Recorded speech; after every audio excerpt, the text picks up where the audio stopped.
All life is sorrowful, is the first Buddhist saying, and it is. It wouldn't be life if there were not a temporality involved, which is sorrow, loss, loss, loss. That's a pessimistic move. Well, I mean, you can say yes to it, say it's great this way. I mean, it's the way God intended it. You don't really believe that? But this is the way it is. And I don't believe anybody intended it, but this is the way it is. And Joyce's wonderful line, you know, history is a nightmare from which I'm trying to awake. And the way to awake from it is not to be afraid and to recognize, as I did in my conversation with that Hindu guru or teacher that I told you of, that all of this as it is as it has to be, and it is a manifestation of the eternal presence in the world.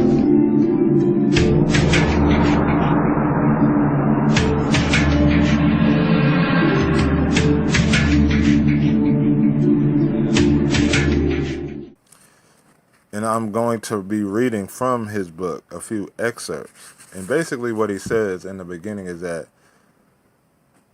the chief thing or the chief idea is that in order to become a different being, man must want it eagerly. He must long for it for a long time. And this is what happened to me. I don't know why I had the longing for truth. It just appears, and we'll see why. But he goes on to say, a passing desire or a vague desire based on dissatisfaction with the external world will not create a sufficient impulse. Right? So, but in order for man to truly know himself, he must have a strong desire within him to find out the truth of what he is, what life is about. Because this speaks to the essence of all things. And so he says here in the book, man does not know himself. He does not know his limitations or his possibilities. He does not even know to how great an extent he does not know himself. Most people, that's the end of the quote. Most people walk around already assuming they know who they are. I'm this man from this state, from this country. My mom and dad is this. My auntie and uncle are this. My grandpa and grandpa are that. I'm half this, half that, or part this, part that. I come from this continent. This is not what we mean. I'm going to keep reading. Quote, it says, man has invented many machines, and he knows that a complicated machine needs sometimes years of careful study before one can use it or control it. But he does not apply this knowledge to himself, although he himself is a much more complicated machine than any machine he has invented.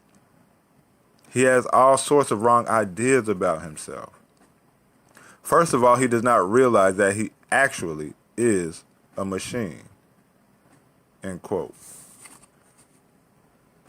What is Ouspensky saying here? That man does not know he is a machine. This is what I said in my last video, in that people believe they are something they're not. Okay, a machine runs automatically. It's an automaton, right? Man does not realize this about himself, so he what the mind does, because the mind is a tricky thing. The mind assumes that what he is the machine. And so he goes on to say, quote, what does it mean that man is a machine? It means that he has no independent movements, inside or outside of himself. He is a machine which is brought into motion by external influences and external impacts. All his movements, actions, words, ideas, emotions, moods, and thoughts are produced by external influences. By himself, he is just an automaton with a certain store of memories of previous experiences and a certain amount of energy. we must understand that man can do nothing. End quote. Man does not do anything. Do you understand? It's like me claiming I am the wind. The wind passes, the wind comes and the wind goes. I did not control it. It's the same with your ideas, your thoughts, your feelings, your body, your everything about you. It arises and it subsides. And you claim it as you. It's as if a man would claim he is the wind. How ignorant would that sound to somebody? But man can do nothing of himself. This is what the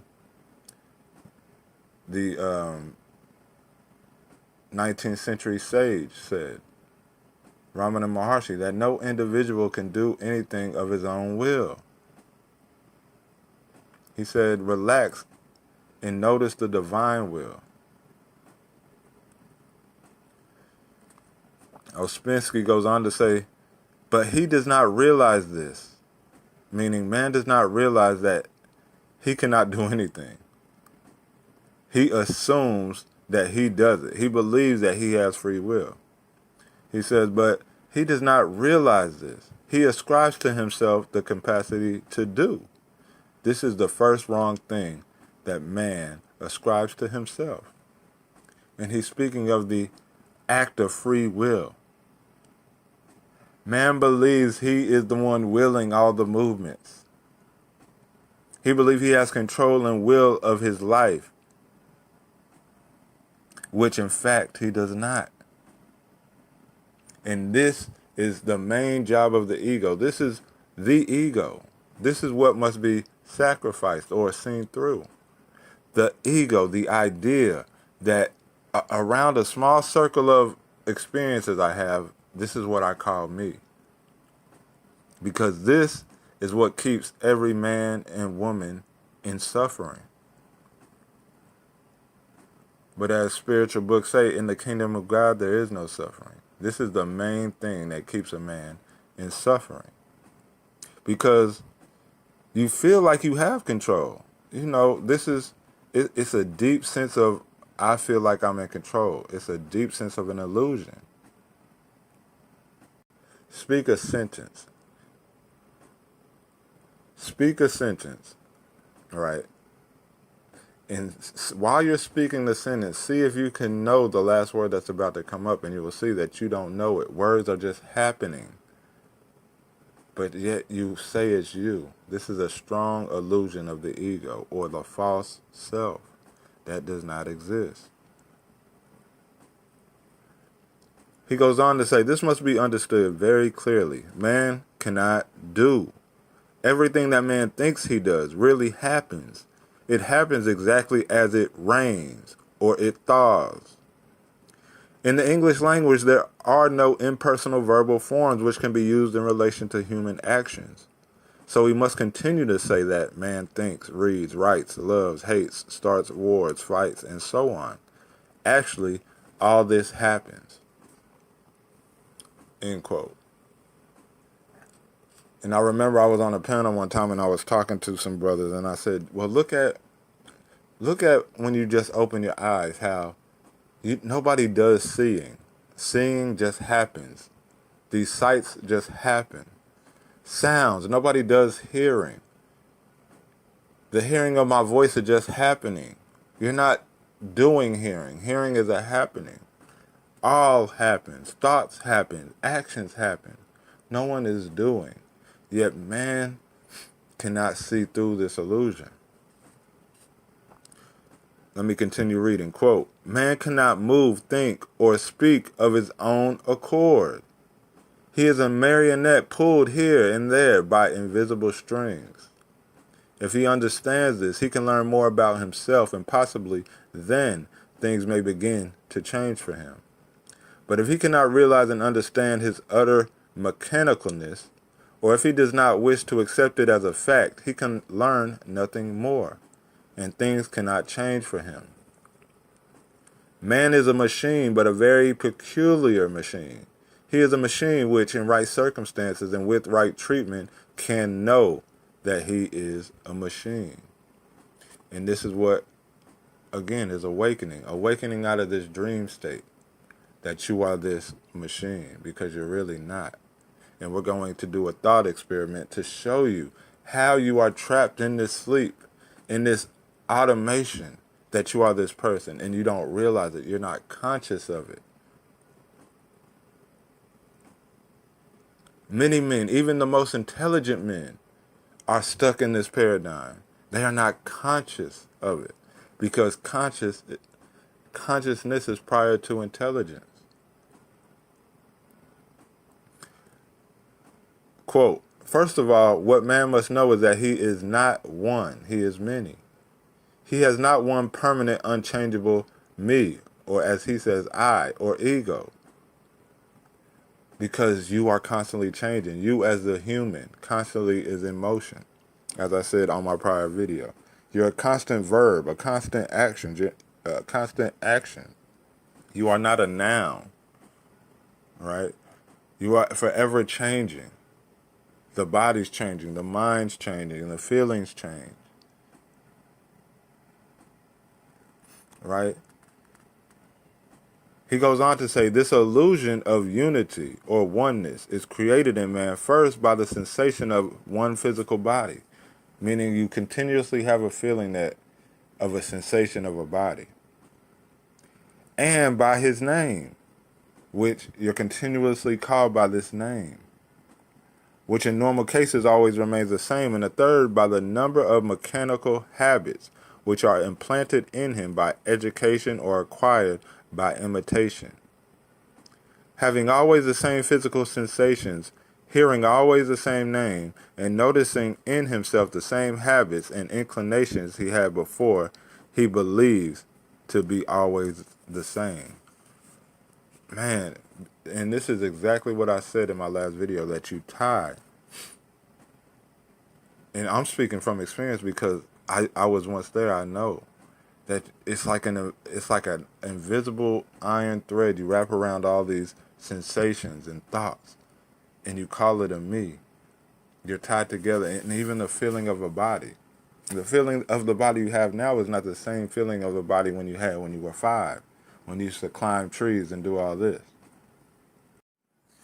So then Ouspensky goes on to speak of states of consciousness. He says, let us return to the states of consciousness which really exist. The first is sleep. The second is waking sleep, or relative consciousness. The first, as I have said, is purely subjective. It's a subjective state. The second, which is waking, or waking sleep as he calls it, is less subjective. But it cannot be said that man is awake in this state, because he is very strongly influenced by dreams, meaning he's awake but he's still living in illusion, and really lives more in dreams than in fact.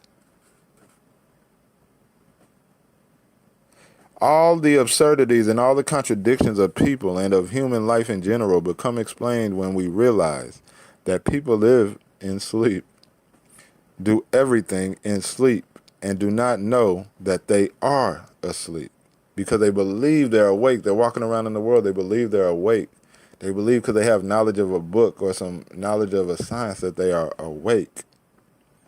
He says it is useful to remember that this is the inner meaning of many ancient doctrines.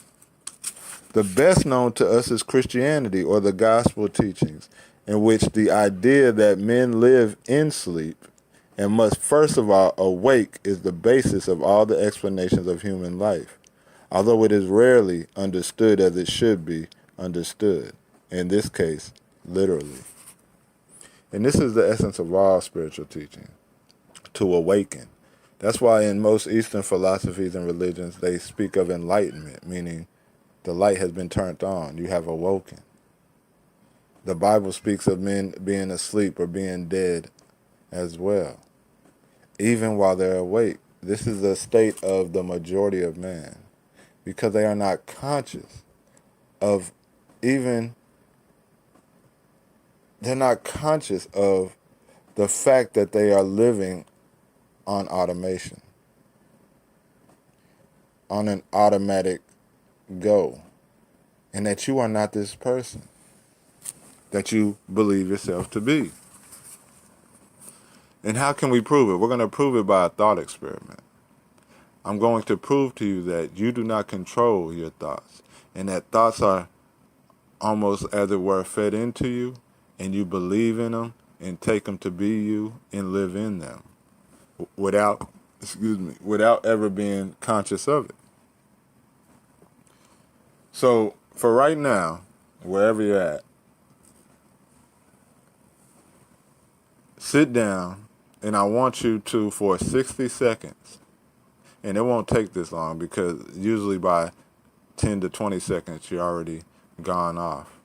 But for 60 seconds, I want you to sit, eyes closed, and just focus on the stillness or the blankness or the blackness of your eyes being closed without any thought coming in. Do not add any thought into this 60-second experiment.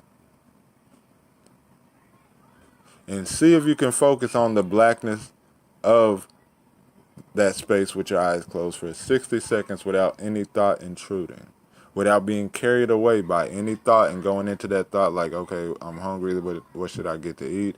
Or whatever the thought may be. And let's see if you can do it for 60 seconds.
Now, what you probably notice is that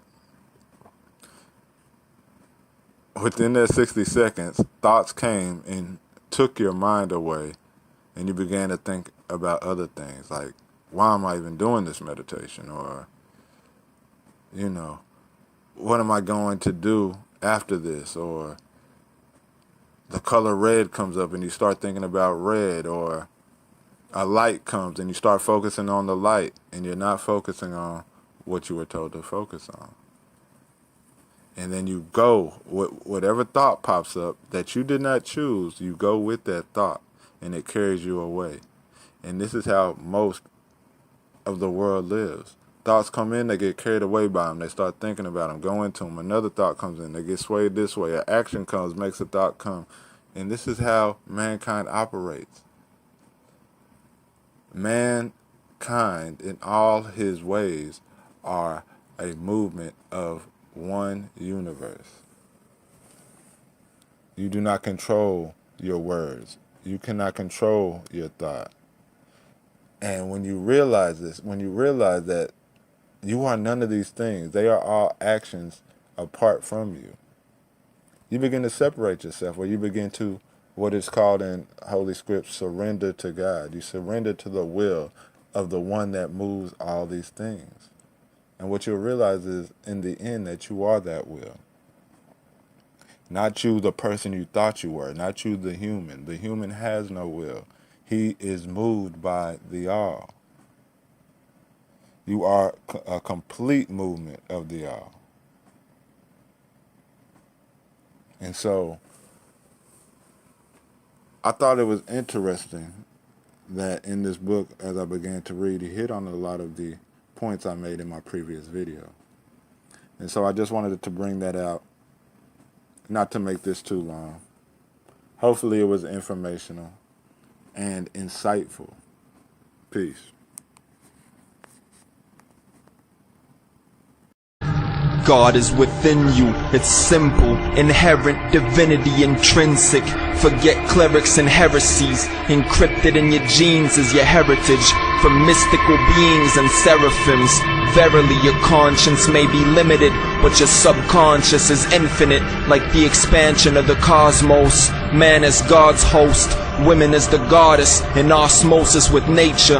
We are celestial bodies, astral bodhisattvas. Your body is a temple like Gaia's. Keep it clean and gleaming. Don't get caught up in Maya's demons. Believe in your higher being, not in liars scheming. Aspire to the meaning of existence. You're divine and I mean this with insistence.